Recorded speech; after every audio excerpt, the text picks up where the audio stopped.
யாழ்ப்பாணத்தில் ஒரு கொடூரமான சம்பவம் ஒன்று நடந்தேறி இருக்கின்றது. அது பற்றி இந்த காணொலியில் நாங்கள் பார்க்க போகின்றோம். வழமையாக நீங்கள் வாழ்வெட்டு தாக்குதல் என்று சொல்லி பார்க்கின்ற பொழுது வீதியோரமாக சென்ற ஒருவரை தாக்கிவிட்டு சென்று விட்டார்கள், அல்லாட்டி ஏதாவது ஒரு கடை தொகுதிக்குள்ள கடை பகுதிகளுக்குள்ள நுழைந்து அங்கு வந்து அடாவடித்தனம் புரிந்தார்கள் என்று சொல்லி பல செய்திகள் நீங்கள் அறிந்திருப்பீர்கள். ஆனால் இந்த ஒரு சம்பவத்தை பொறுத்த வரைக்கும் குறிப்பிட்ட அந்த இளம் குடும்பஸ்தரை 23 வயது தான் அவருக்கு திருமணம் முடித்திருக்கின்றார். அப்படி இருக்கின்ற பொழுது அந்த நபரை அவர்கள் வந்த வேனுக்குள்ளே ஏற்றி கொண்டு சென்று அதற்குள்ளேயே வைத்து அவரை சரமாரியாக வாளால் வெட்டிவிட்டு தூக்கி எறிந்துவிட்டு சென்ற ஒரு சம்பவம் தான் யாழ்ப்பாணத்தில் நடந்திருக்கின்றது. ஆகவே இதை பற்றி இந்த காணொலியில் நாங்கள் முழுவதுமாக பார்க்க போகின்றோம். அதைவிட இன்னொரு விடயத்தை பற்றியும் பார்க்க போகின்றோம். தற்பொழுது வந்து பாடசாலைகளில் கூடுதலாக இல்ல மெய்வல்லுநர் போட்டிகள் நடைபெறக்கூடிய ஒரு காலப்பகுதி. இதில் வந்து ஒரு மருத நோட்ட போட்டியில் பங்கு பற்றிய ஒரு மாணவன் வந்து உயிரிழந்திருக்கக்கூடிய ஒரு சம்பவம் ஒன்று பதிவாகி இருக்கின்றது. ஆகவே இந்த இரண்டு விடயங்களையும் பற்றி இந்த காணொலியில் நாங்கள் பார்க்கலாம்.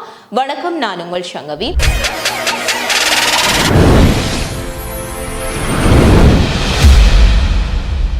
வீடியோவை பார்த்து கொண்டிருக்கிற நீங்கள் யாராச்சும் என்னுடைய சேனலை சப்ஸ்கிரைப் பண்ணாமல் பார்த்து கொண்டிருந்தீங்கன்னா சப்ஸ்கிரைப் பண்ணிட்டு பாருங்க.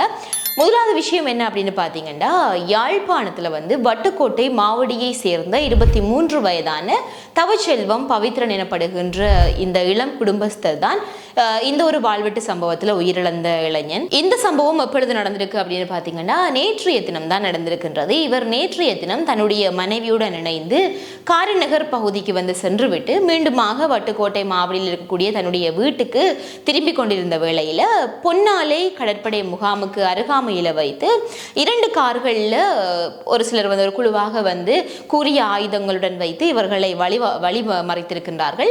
இதன் போது தங்களைத்தான் அவர்கள் தாக்க போகின்றார்கள் என்று சொல்லி அறிந்து கொண்டவர்கள் உடனடியாக என்ன செய்கிறார்கள் என்றால் அந்த கடற்படை முகாமுக்குள்ளே நுழைகின்றார்கள். பாதுகாப்புக்காக உள்ளே நுழைகின்ற சமயத்தில் இவர்களுக்கு ஏற்பட இருந்த அந்த விபரீதத்தை பற்றி அவர்களுக்கும் தெரிந்திருக்காது. அதாவது கடற்படையினருக்கும் வந்து தெரிந்திருக்காது. அனுமதி இல்லாமல் இவர்கள் உள்ளுக்கு வருகின்றார்களே யார் என்கின்ற எண்ணத்திலும் கூட அவர்கள் வெளியே அனுப்பி இருக்கலாம். இவர்கள் இருவரையும் வந்து அவர்கள் உடனடியாகவே வெளியே விரட்டி விட்டார்கள், இங்கே எல்லாம் உள்ள வரக்கூடாது அப்படின்னு சொல்லி. அப்ப வேற வழி இல்லாமல் அவர்கள் இருவரும் வந்து வெளியிலே வருகின்றார்கள். ஒருவேளை தங்களினுடைய பிரச்சனை என்ன, வெளியில இப்படி எல்லாம் நிற்கின்றார்கள் என்று சொல்லி இருந்தால் அவர்கள் பாதுகாப்பாக கொண்டு சென்று வீட்டிலே சேர்த்திருப்பார்களோ இல்லையோ அது எனக்கு தெரியவில்லை. இருந்தாலும் அவர்களும் வந்து இவர்களை வெளியிலே அனுப்பியதும் இவர்களுக்கும் வேறு வழி இல்லாமல் வெளியிலே வருகின்றார்கள். வெளியிலே வந்ததும் அந்த 2 கார்களையும் இவர்களுக்காண்டி காத்து கொண்டிருந்தவர்கள் ஒரு கார்ல அவரினுடைய மனைவியையும் இன்னொரு கார்ல பவித்ரன் என்கின்ற அந்த 23 வயதான இளம் குடும்பஸ்தரையும் ஏற்றிக்கொண்டு உடனடியாகவே அந்த இடத்தை விட்டு விலத்தி செல்கின்றார்கள். விலத்தி சென்றதும் பார்த்தீங்கன்னா அந்த மனைவியை ஏற்றிக்கொண்டு போறவர்கள் என்ன செய்கிறார்கள் என்றால் சித்தம் கேணி சந்தியில வந்து மனைவியை இறக்கி விட்டு அவர்கள் சென்று விடுகின்றார்கள். அதன் பின்னராக மனைவி என்ன செய்கிறார் என்றால் உடனடியாகவே வட்டுக்கோட்டை போலீஸ் நிலையத்துக்கு சென்று ஒரு முறைப்பாடு ஒன்றை கொடுக்கின்றார். அதன் பின்னராக பார்த்தீங்கன்னா இந்த பவித்ரன் எனப்படுகின்ற அந்த இளைஞனை ஏற்றிக்கொண்டு சென்றவர்கள் அந்த காருக்குள்ளேயே வைத்து அவரை சரமாரியாக வாளால் வெட்டி தாக்கிவிட்டு அவர்கள் என்ன செய்கிறார்கள் என்றால் வட்டுக்கோட்டை பகுதியில் இருக்கக்கூடிய பிரதேச வைத்தியசாலைகளை கொண்டு சென்று அங்கே இருக்கக்கூடிய மாமரம் ஒன்றுக்கு கீழே தூக்கி வீசிவிட்டு செல்கின்றார்கள். இவர்கள் சென்றதுமே பார்த்தீங்கன்னு சொல்லி சொன்னால் அங்கு வந்து அந்த வைத்தியசாலையில சுகாதார பணியாளர்களாக இருந்த 2 பேர் வந்து அவர்களை கண்டதும் உடனடியாகவே அந்த இளைஞனை கண்டதும் உடனடியாகவே வைத்தியர்களுக்கு தகவல் தெரிவிக்கிறார்கள். அவர்களும் வந்து அங்கும் அவருக்கு சிகிச்சை அளிக்கப்படுகின்றது. அதன் பின்னராக மேலதிக சிகிச்சைக்காக உடனடியாகவே நோயாளர் காவு வண்டியினூடாக யாழ்ப்பாணம் போதனா வைத்தியசாலைக்கு கொண்டு சென்ற வேளையில் அங்கு வந்து ஒரு சில நிமிடங்களிலேயே அவர் உயிரிழக்கின்றார். தற்பொழுது அந்த இளைஞன் வந்து உயிருடன் இல்லை. இப்படி இருக்கின்ற பொழுது இந்த சம்பவம் தொடர்பாக போலீசார் விசாரணைகளை மேற்கொண்ட பொழுது ஒரு விடயம் அவர்களுக்கு தெரிய வந்திருக்கு. என்ன அப்படின்னா, இதற்கு முன்னதாகவே நடந்த ஒரு வாழ்வெட்டு சம்பவத்தினுடைய ஒரு பழி தீர்க்கும் படலமாகத்தான் இந்த ஒரு வாழ்வெட்டு சம்பவமும் நடந்திருப்பதாக அவர்கள் தெரிவித்திருக்கிறார்கள். நிச்சயமாக அண்மை காலங்களாக நிறைய விதமான மாற்றங்கள் வந்து எங்களினுடைய தமிழர் பகுதிகளில் நிலவி இருக்கின்றதே சொல்லலாம். நிறைய போதை பழக்கங்களாக இருக்கட்டும், இல்லாட்டி வேறு எப்படியான வன்முறை செயல்பாடுகளாக இருக்கட்டும், எல்லாமே நிறையவே அதிகரித்திருக்கின்றது. ஆகவே உங்களினுடைய வீடுகளில் இருக்கக்கூடிய பிள்ளைகளை நீங்கள் கவனமாக பார்த்துக் கொள்வது சிறந்தது. இப்படியான நடவடிக்கைகளில் ஈடுபடாமல் அவர்களை அதிலிருந்து வெளியிலே கொண்டு வந்து அவர்களுக்கு இன்னொரு உலகம் இருக்கின்றது, இன்னும் ஒரு அழகான உலகம் இருக்கின்றது என்றதை காட்டி அவர்களை அவர்களை வந்து வேறு வழி திசை திருப்பி, அதாவது இந்த வன்முறைகளில் இருந்து திசை திருப்பி நல்வழிப்படுத்துவது சிறந்தது. ஏனென்றால் எதிர்கால சந்ததி, எதிர்கால தலைமுறை வந்து ஒரு சிறந்த தலைமுறையாக மாறுவதற்கான வாய்ப்புகள் இருக்கின்றது. இதனூடாக இப்படி இருக்கின்ற பொழுது இன்னொரு சம்பவத்தையும் நான் உங்களுக்கு சொல்லியிருந்தேன். அதாவது ஒரு மாணவன் ஒருவன் மரதன் ஓடிய பொழுது உயிரிழந்த சம்பவம் ஒன்று. இது எங்கே நடந்திருக்கு அப்படின்னு பார்த்தீங்கன்னா, அம்பாறையில் இருக்கக்கூடிய திருக்கோவில் பகுதியில் இருக்கக்கூடிய ஒரு பாடசாலை ஒன்றில் தான் நடந்திருக்கின்றது.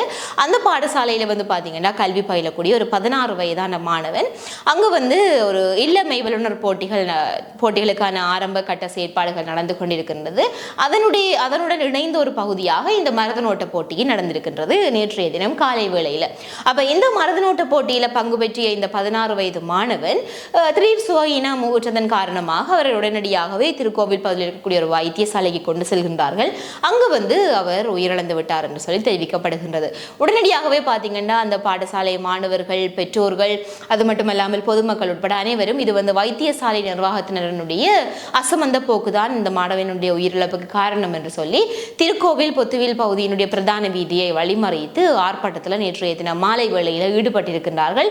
இதனால அந்த வைத்தியசாலையிலேயும் கூட கொஞ்ச நேரம் வந்து அமைதியின்மை வந்து ஏற்பட்டிருக்கின்றது. இந்த ஒரு ஆர்ப்பாட்டத்தின் பின்னராக இந்த மாணவனுடைய உயிரிழப்பு தொடர்பாக கிழக்கு மாகாண கல்வி திணைக்களம் வந்து தற்பொழுது தனிப்பட்ட ரீதியாக ஒரு விசாரணை ஒன்றை ஆரம்பித்திருக்கிறார். அதற்காக இன்றைய தினம் அதிகாரிகளையும் கூப்பிட்டு தனிப்பட்ட ரீதியாக ஒவ்வொருவரிடமும் என்ன நடந்தது என்கின்ற தொடர்பான கருத்துக்களை வந்து பெற்றுக்கொள்வதற்கான நடவடிக்கைகள் நடந்து கொண்டிருக்கின்றது.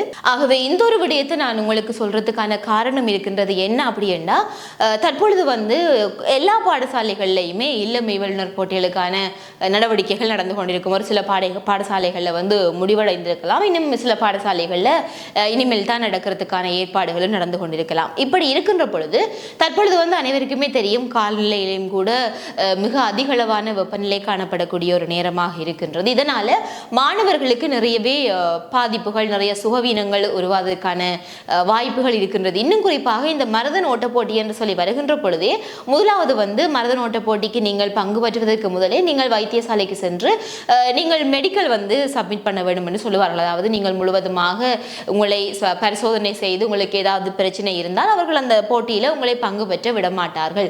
ஆகவே இதெல்லாம் நீங்கள் கொடுத்ததன் பின்னராகத்தான் அவர்களை வந்து உங்களை வந்து அந்த போட்டிகளில் பங்கு பெற்ற விடுவார்கள். அப்படி இல்லை, உங்களுக்கு யாருமே அந்த அறிவுறுத்தல் தரவில்லை என்றால் நிச்சயமாக நீங்களாக சென்றாவது அந்த பரிசோதனையை மேற்கொள்ளாமல் நீங்கள் இப்படியான போட்டிகளில் வந்து பங்கு பற்றுவதை தவிர்த்து கொள்வது நல்லது. ஏனென்றால் உங்களுக்கு இதனுடைய விபரீதம் எந்த அளவுக்கு இது பாதிப்பு தரும் என்று சொல்லி உங்களுக்கு இப்பொழுது தெரிந்திருக்கும். ஆகவே உங்களினுடைய உடல் நலங்களையும் உங்களுடைய மாணவர்களின் உங்களுடைய பிள்ளைகளினுடைய உடல் நலங்களையும் வந்து அக்கறையுடன் இருந்து கொள்ளுங்கள். ஏனோ தானோ ஒன்று ஏதோ ஒரு போட்டி நடக்குது, பிள்ளைக்கு அதை விருப்பம் செய்யறதுக்கு அனுப்பிவிடுவோம், போய் செய்துட்டு வரட்டுக்கும் அப்படின்னு சொல்லி ஒரு அசண்டை இனமாக இல்லாமல் உங்களுடைய பிள்ளைகள் தொடர்பாக நீங்கள் அவதானமாக இருந்து கொள்ளுங்கள். ஒரு 16 வயது மாணவன் இன்றைக்கு ஒரு மரதனோட்ட போட்டிக்கு போய் வேற எதுவுமே நடக்கவில்லை, மரதனோட்ட போட்டியில ஓடியது மட்டும்தான் அவனுடைய வேலை. ஆனால் இன்றைக்கு அந்த மாணவன் வந்து உயிருடன் இல்லை. காரணம் என்னன்றது இன்னமும் வெளிவரவில்லை. அதான் உண்மையும் கூட. வைத்தியசாலைக்கு கொண்டு சென்று அவர் உயிரிழந்து விட்டார். ஆனால் என்ன நடந்தது என்கின்ற விவரங்கள் வந்து இன்னமுமே தெரிய வரவில்லை. ஆகவே இனி வருகின்ற காலங்களில் ஏதாவது விளையாட்டு போட்டிகள் வருகின்றது, இப்படியான போட்டிகளில் நீங்கள் பங்கு பெற்ற போகின்றீர்கள் என்று சொன்னால் அதற்கான முன்னாயத்தங்கள், அதற்கான தகுதிகள் எங்களுக்கு இருக்குதா, அதற்கான உடல் தகுதிகள் எங்களுக்கு இருக்குதா என்ற எல்லாத்தையுமே நீங்கள் முதல்ல பரிசோதனை செய்துவிட்டு அதன் பின்னராக நீங்கள் இப்படியான போட்டிகளில் பங்கு பெற்றுவது இன்னும் சிறந்தது. இது தொடர்பான உங்களுடைய கருத்துக்கள் என்னன்றதை நீங்கள் கமெண்ட்ஸில் சொல்லுங்க. இதை விட இந்த காணொலிகளை நீங்கள் முடிந்த அளவுக்கு பகிர்ந்து கொள்ளுங்கள். என்றால் இது பற்றி அனைவருமே தெரிந்து கொள்ள வேண்டும், இது பற்றிய விழிப்புணர்வுகளும் மக்களுக்கு கிடைக்க வேண்டும். இதே மாதிரி இன்னொரு காணொலியில் நான் உங்களை சந்திக்கிறேன்.